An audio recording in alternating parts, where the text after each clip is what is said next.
All right, I've been following the abandoned cat boat situation here in Tacoma for a few days now. Now I'm out here Monday morning, August 10th, and I can still see the boat here. And we have already seen several little cat and kittens popping up here and there, some walking along the edges of the boat. The Tacoma Police Department says that animal control will be out here again to finish off the rescue. About 10 to 15 cats are estimated to still be on the boat. We were out here on the water over the weekend and counted up to 10 cats from different angles. I looked at the video even more closely today, and that's how many we were seeing. I've also been speaking with a man named Jesse. He and his friend Ashton actually jumped into the water over the weekend when they heard a splash near the boat. They were nearby, and one of the cats either jumped into the water or fell overboard. Regardless, they went into the water to save the cat. They said they got scratched up quite a bit, but Jesse told me it was all worth it because they wanted to keep that cat from drowning. They did get that cat safely to a veterinary hospital for care afterwards. We're going to keep you updated on what happens here with the rescue today, so stay with King 5 for that. You'll also hear more from Jesse, but a lot of you have been also asking about food and water on the boat. I put some updates in the videos I posted over the weekend, but just to let you know, Animal Control did make sure there was food and water on board when they were out here doing that welfare check and the rescue. So that's some good news. As a pet owner, I've had cats in my lifetime, grew up with them. I now have dogs. It's always important to know that they're taken care of, they're fed, they're watered. So that's one thing that I hope puts a little bit of ease into everyone's hearts that loves animals. Again, we'll keep you posted here about this abandoned boat here on Puget Sound and any more information we get from Tacoma Police regarding how this boat ended up out here with all of these cats and who owns it.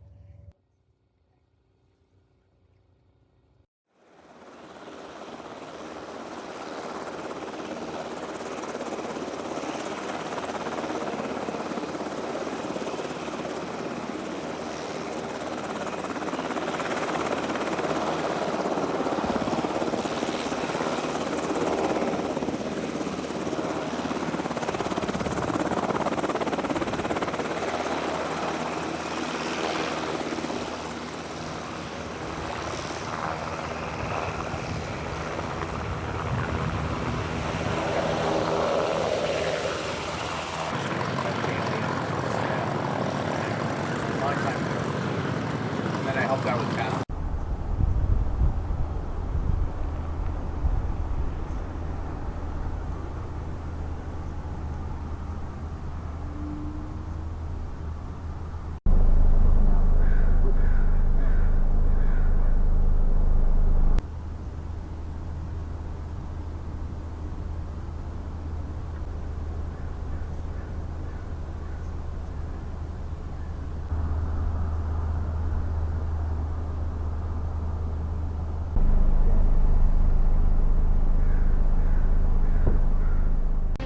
A Lakewood man who was badly hurt in a shed explosion has been charged with 11 counts of possessing an explosive device.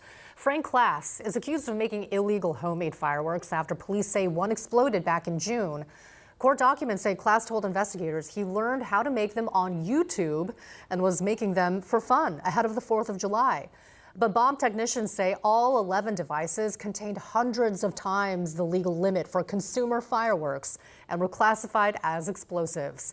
A judge released him without bail last week, and his trial has been set for October.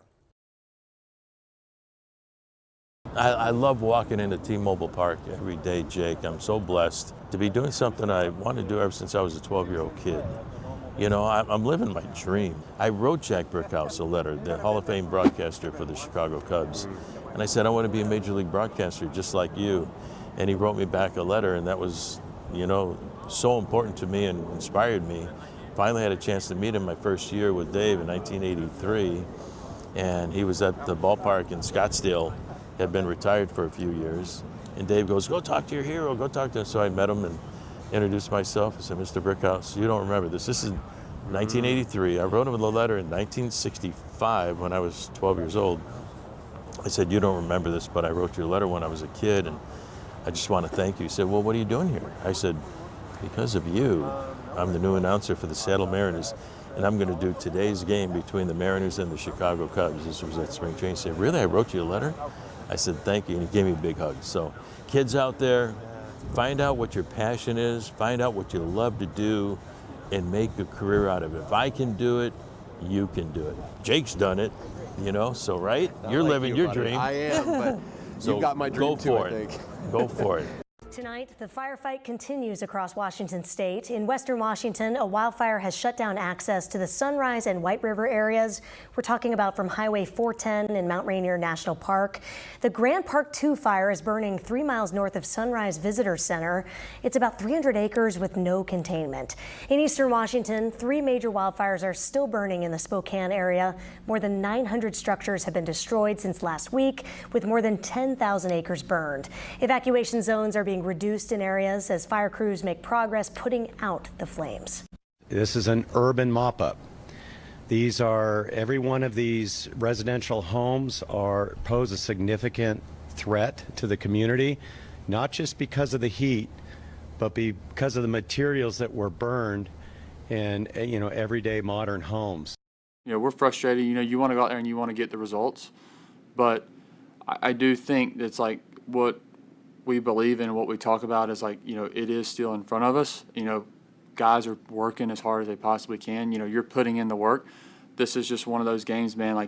It's going to test you. It's going to grind you out, but the only thing you can do is show up day in and day out. Again, it's not for lack of work. These guys are putting in the work. They're putting in the time that's necessary, and they're coming out prepared.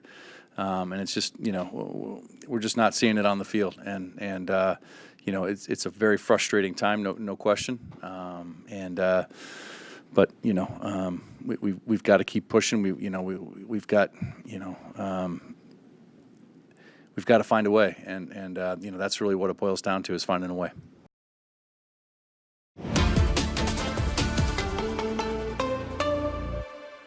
We do not have a state mascot. I already looked it up and verified with the state. Okay, and someone else said, you ladies are genius. We don't have an official mascot yet. Come on, Jimothy. As we had suggested, we alluded to Jimothy being a good choice. Yep.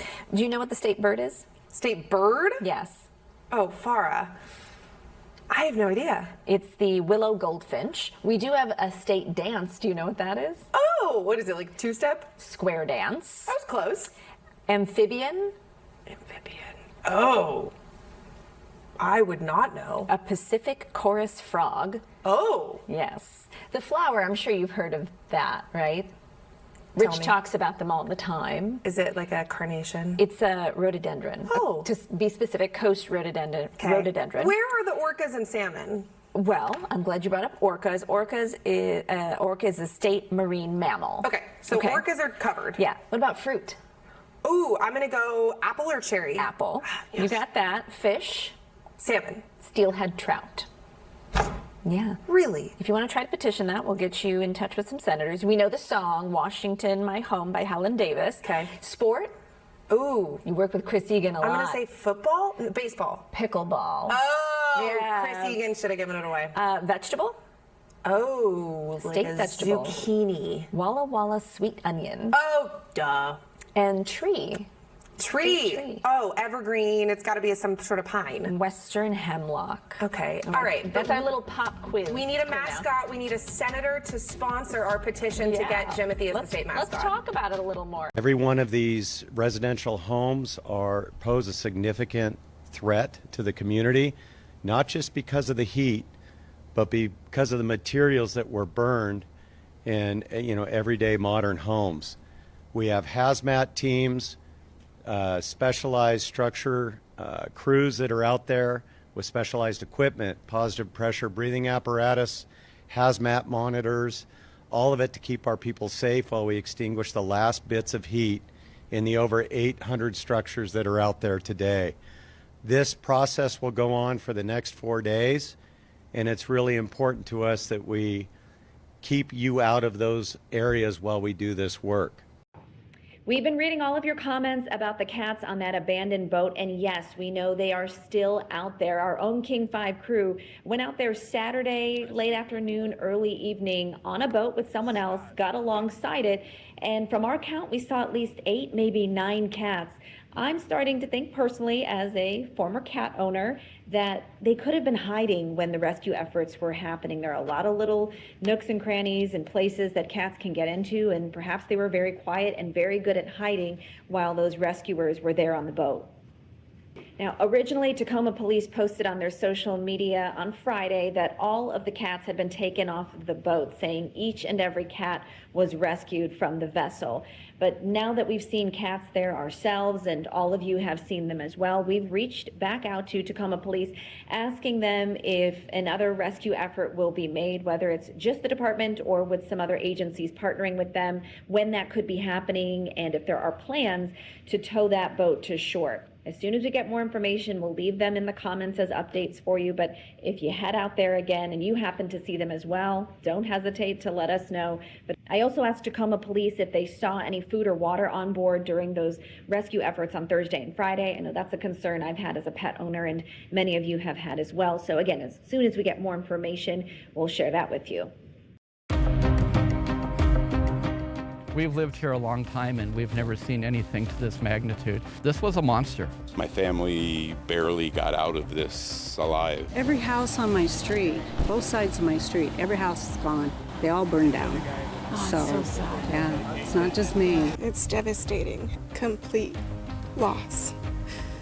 Sifting through the rubble of memories of what was. I'm just keep trying to think of the positive because I don't want to cry.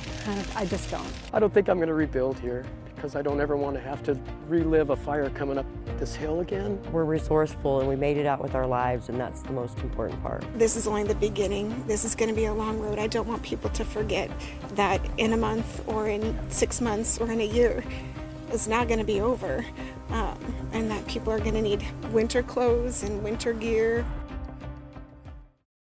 On 8th Avenue Northeast, Seattle police move in. This week, officers report that they found more than just trespassers. Inside, investigators say they uncovered 4 rifles, several magazines, ammunition, drugs, and cash. Someone had allegedly rewired power to the building and installed surveillance cameras at the vacant property. Police cleared 14 people and 5 didn't walk away free. Each carried outstanding warrants.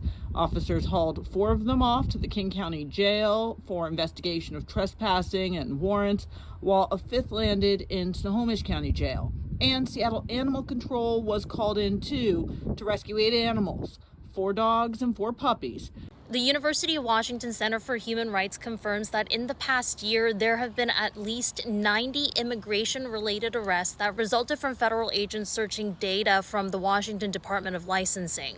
You guys already know from the Keep Washington Working Act that this is against state law, that state agencies cannot assist federal agents when it comes to immigration enforcement, yet this continues happening. The governor's office says it blocked ICE from accessing DOL data, but it still hasn't blocked all of CBP's codes, and CBP, as you know, continues to make these arrests as well. This is video of an arrest that happened around noon yesterday in the Pinehurst neighborhood. You can see that agents are handcuffing this gentleman behind his back as they are arresting him. And while we don't know for a fact that that exact arrest stemmed from CBP searching up license plate information, the UW researchers say anytime a vehicle or traffic stop is involved, that is the most likely scenario. Thank you, thank you. Maria Loiza sat behind the wheel of a community transit bus for 9 years. She says most days are great, but the bad ones are terrible, like the day a group of teenagers spit in her face. That's why she walks the picket line today. It's, I get emotional when I talk about it. It's traumatizing, you know? Community transit drivers have been without a contract since January of 2024. They're making safety a main talking point during negotiations. They point to multiple incidents putting both drivers and the public at risk, including this shootout happening inside and outside a bus in Mill Creek almost exactly 1 year ago. According to statistics provided by the union, there were 269 total assaults on bus drivers between January 2023 and this April. 39 of them were physical, 7 resulted in injury. Physical assaults, we've encountered spitting, objects thrown at us, things thrown at the bus. We've witnessed assaults on passengers as well. Drivers say they want additional security patrols on their routes and permanent barricades on the buses to protect them from unruly passengers, something they say they've been asking for since COVID.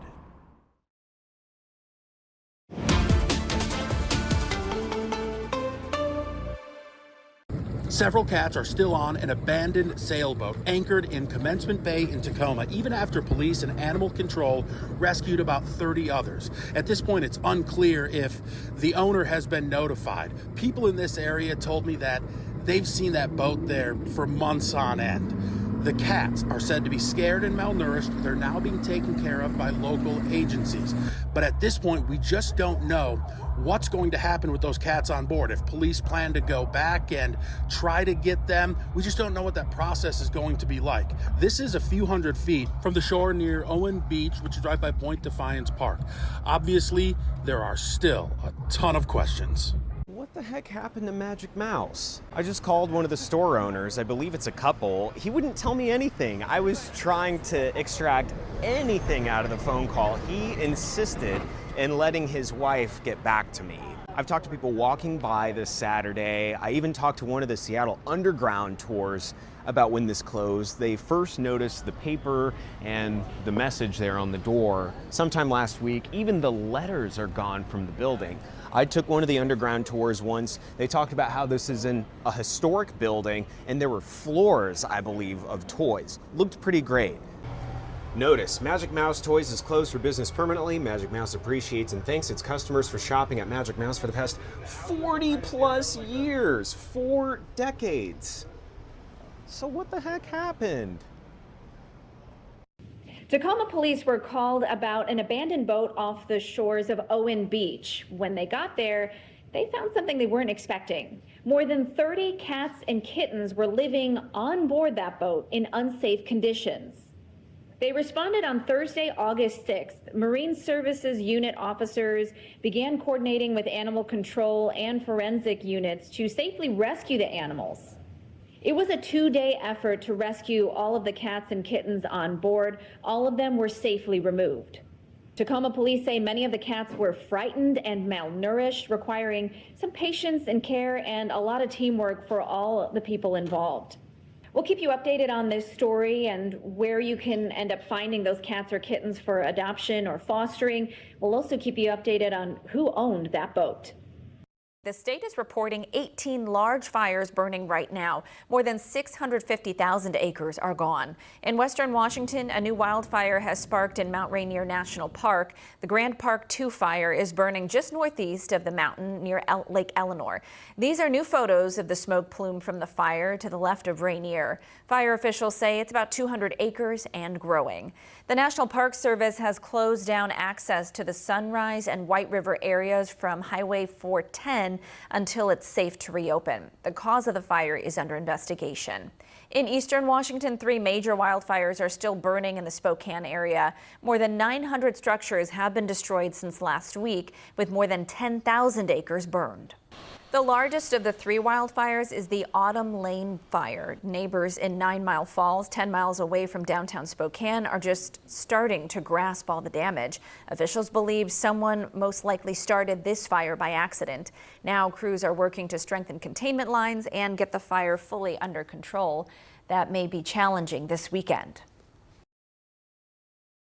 The first day of practice is a lot like the first day of school. Some jitters, some unfamiliarity, but Jed Fish is leaning into that. He's giving his guys some grace to learn the system. Yeah, I don't evaluate them at all in these 2 practices. These 2 practices are to prepare themselves to get evaluated. So I look at this as truly like study hall. It's getting confidence, especially young kids, first day of training camp practice and you're a freshman. Anxiety and nerves, and you're like, oh, what is it going to look like? It's a lot easier to kind of work your way into it. So by the time you're actually hitting somebody, you've gone through this enough times that you feel confident. There, that's good. The Huskies will be without their 2 biggest offensive playmakers from last year, Denzel Boston and Jonah Coleman, both going to the NFL. But Damon Williams is confident in the playmakers he has. I talk about it all the time, how quarterback friendly they are and how you know, like for me, it's super easy to get them the ball because they understand what I'm looking at as a quarterback and try to see it from a quarterback lens as well and understand what I'm trying to go through, my progression, things like that. They had a really good second half of the summer for sure, which was the coolest part of how they've embraced getting better and how they embrace the opportunity to just show that they can be an elite group. We're not there yet, but we'll see. You know, you got the running backs out there putting in work out the backfield, and that's super important for our offense. Obviously, you know, losing Jonah, who is a really good receiving back, being able to replace him with somebody that can catch the ball as well, and they all understand that. I've been working really hard to get there. The newcomers will have to understand the learning curve pretty quickly as the pads come on and the hitting starts on Sunday. From Husky Stadium, Ariel Orsuto, King 5 Sports. Question for you. Have you ever seen a rainbow cloud? No, not a rainbow, but a rainbow cloud, or at least it looks like one. Christy Sierra took this photo, and what you're looking at is called cloud iridescence. And what happens is sunlight hits all of the tiny water droplets or ice crystals that are similar in size within that cloud. And so the light diffracts and it separates into all of those beautiful colors you see there, little pastel colors. So you typically see these in thinner clouds that are near the sun. And I know it looks like a little rainbow, but it's actually a completely different optical phenomenon. Wildfires are burning across Washington this morning. The state is reporting 18 large fires burning right now. More than 650,000 acres are gone. In western Washington, a new wildfire has sparked in Mount Rainier National Park. The Grand Park 2 fire is burning just northeast of the mountain near Lake Eleanor. These are new photos of the smoke plume from the fire to the left of Rainier. Fire officials say it's about 200 acres and growing. The National Park Service has closed down access to the Sunrise and White River areas from Highway 410 until it's safe to reopen. The cause of the fire is under investigation.